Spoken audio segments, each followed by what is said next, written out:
Tentu perkataan Dewi membuat Tuan Sultan dan Nirmala begitu kaget. "Menjodohkan, maksudmu?" kata Tuan Sultan pada Dewi. Dewi kemudian tertunduk. "Iya mas, karena merasa sangat sakit hati. Orang tuaku..." Dewi belum menyelesaikan perkataannya. Tuan Sultan kemudian berkata, "Tidak apa-apa Dewi, aku mengerti. Jadi, sekarang kalian sudah resmi menikah."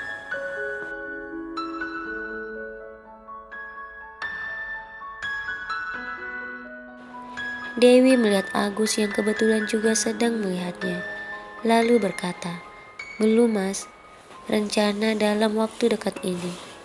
Tuan Sultan kemudian berjalan ke arah mereka. Dia menatap Agus hingga membuat Agus sedikit salah tingkah.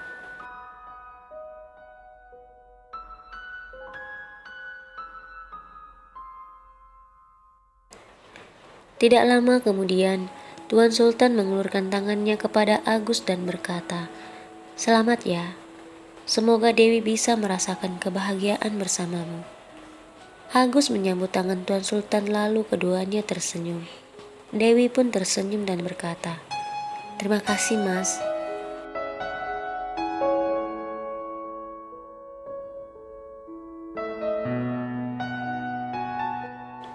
Tuan Sultan menepuk bahu Dewi dan berkata, "Semoga dia yang terbaik untukmu Dewi. Aku juga minta maaf, pasti selama ini aku punya banyak salah denganmu Dewi." Dewi berkata, "Iya mas, aku juga minta maaf. Pastinya selama ini aku banyak dosa dan belum bisa menjadi istri yang baik untukmu mas."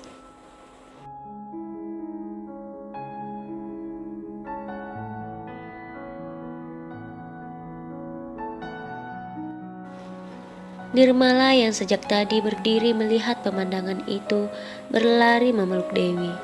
"Selamat ya Mbak Dewi." Dewi pun tersenyum dan berkata, "Mas Sultan dan Nirmala harus hadir di hari pernikahan kami nanti." Tuan Sultan dan Nirmala tersenyum dan berkata, "Tentu kami akan hadir, tapi itu jika kami diundang." Dewi berkata, "Tentu saja, dan kalian adalah orang pertama yang kami undang." Lalu semua tertawa.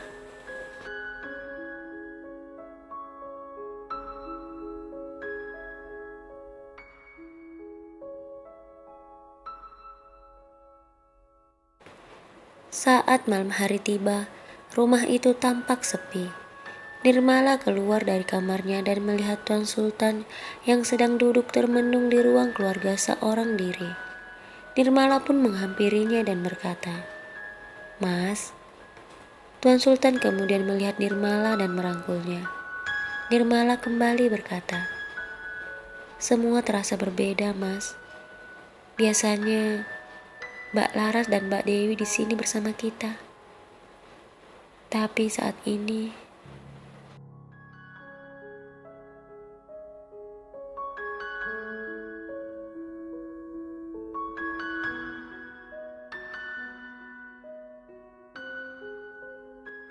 Tuan Sultan membelai rambut Nirmala yang sedang bersandar di dadanya.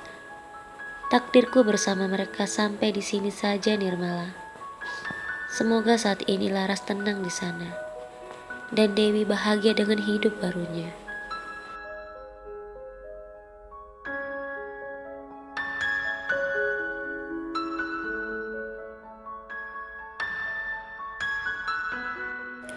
Nirmala membelai rambut halus di wajah suaminya dan mencium pipinya dengan mesra. "Iya mas, semoga ada hikmah di balik semua kejadian ini mas." Tuan Sultan kemudian mengajak Nirmala masuk ke kamar mereka. "Ayo sayang, ini sudah larut malam. Siapa yang menemani Arya di kamar?" Nirmala berkata sambil berjalan menuju pintu. "Ayo mas."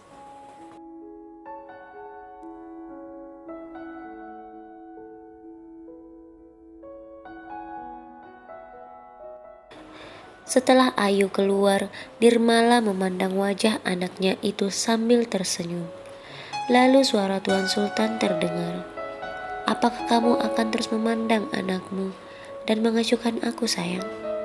Nirmala tersenyum kemudian berbaring di samping Tuan Sultan.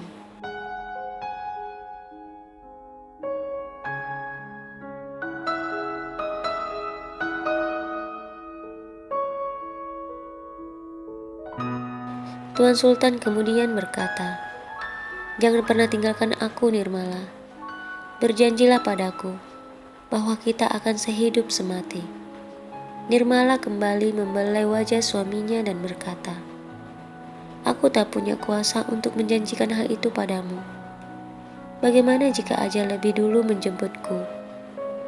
Tuan Sultan memeluk Nirmala. "Maka aku akan menyusulmu," kata Tuan Sultan.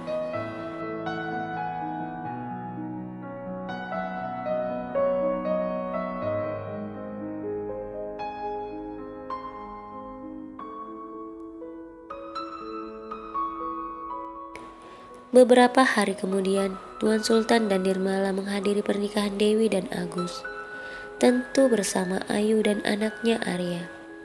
Saat bertemu dengan kedua orang tua Dewi, mereka tampak marah melihat Tuan Sultan. Namun Tuan Sultan dengan rendah diri meminta maaf kepada kedua orang tua Dewi.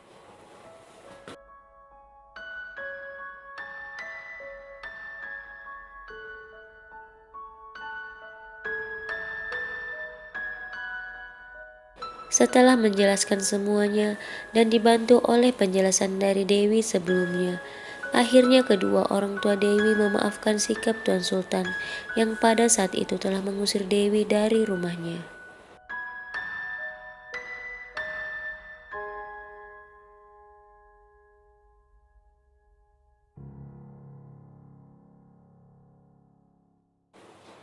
Setelah menghadiri pernikahan Dewi dan Agus, dengan mengendarai mobil jeep kesayangannya, Tuan Sultan mengajak keluarga kecilnya itu pergi ke suatu tempat. "Kita mau kemana, Mas? Kenapa kita melewati jalan ini?" tanya Nirmala pada suaminya. "Nanti saat kita sampai, kamu akan tahu," jawab Tuan Sultan, membuat Nirmala semakin penasaran.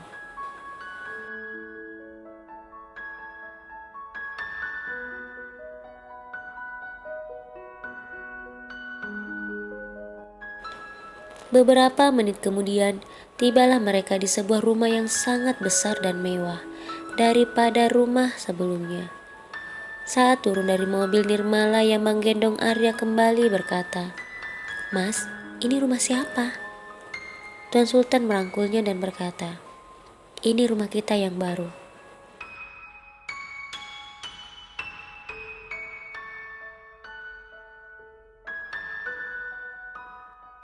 Nirmala masih belum percaya dengan apa yang baru saja dia dengar, dan dia hendak bertanya lagi, namun dengan cepat Tuan Sultan berkata, "Bertanyanya nanti saja ya Nyonya. Sekarang ayo kita masuk ke dalam." Saat memasuki rumah itu, Nirmala nampak begitu kagum, lalu dia berkata, "Mas, apakah kita akan tinggal di sini?"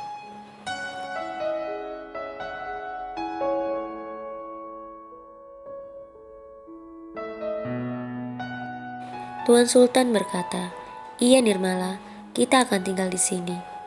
Nirmala kembali berkata, "Tapi Mas, rumah kita yang di sana." Tuan Sultan mengajak Nirmala duduk di sebuah kursi. "Di sana terlalu banyak kenangan Nirmala.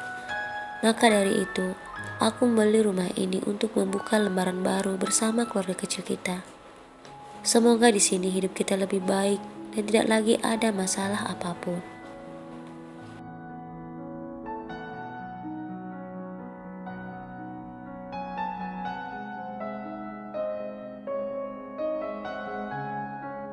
Nirmala kemudian memeluk suaminya. "Amin, Mas." Nirmala kemudian melihat Ayu. "Ayu ikut bersama kita kan, Mas?" tanya Nirmala pada suaminya. "Tentu dia ikut bersama kita. Semua pelayan akan ikut bersama kita, Nirmala. Mereka akan tetap bekerja sama seperti sebelumnya." Nirmala tersenyum. "Syukurlah, Mas."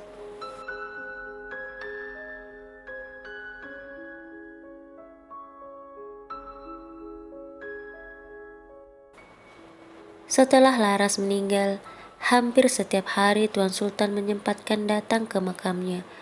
dan tak jarang dia datang ditemani oleh Nirmala.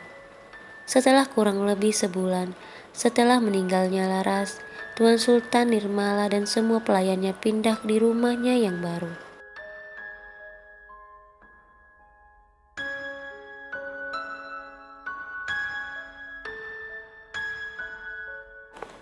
Di suatu malam, Nirmala baru saja selesai mandi, dan saat ini dia sedang duduk di meja riasnya, menyisir rambut panjangnya. Tuan Sultan yang baru saja tiba hanya berdiri dekat pintu dan memandang Nirmala yang begitu sibuk menyisir rambut panjangnya itu.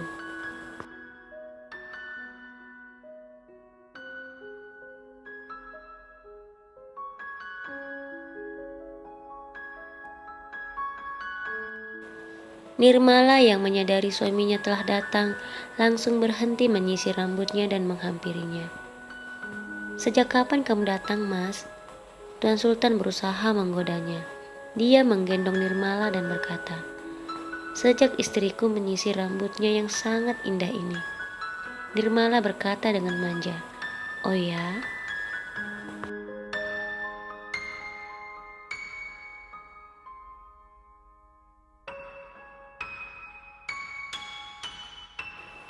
Tuan Sultan yang masih menggendong Nirmala kemudian berkata, "Di mana Arya?"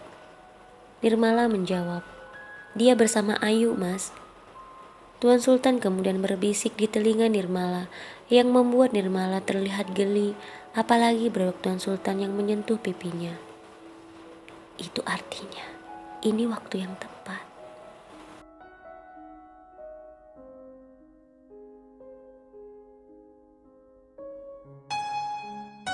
Nirmala memukul dada suaminya dengan manja. "Apa sih, Mas?" Tuan Sultan kemudian berkata sambil membaringkan Nirmala di atas tempat tidur mereka. "Ayolah." Nirmala berkata kepada suaminya yang saat ini berusaha menciumnya. "Mas harus hati-hati ya, karena Arya kan masih kecil, Mas. Jadi dia belum siap untuk punya adik."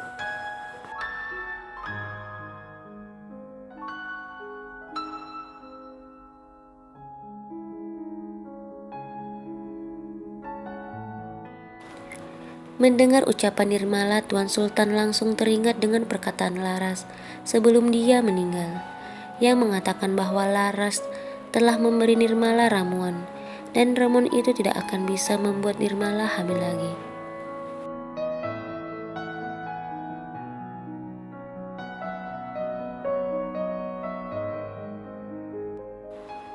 Nirmala terlihat heran melihat Tuan Sultan yang seperti sedang memikirkan sesuatu.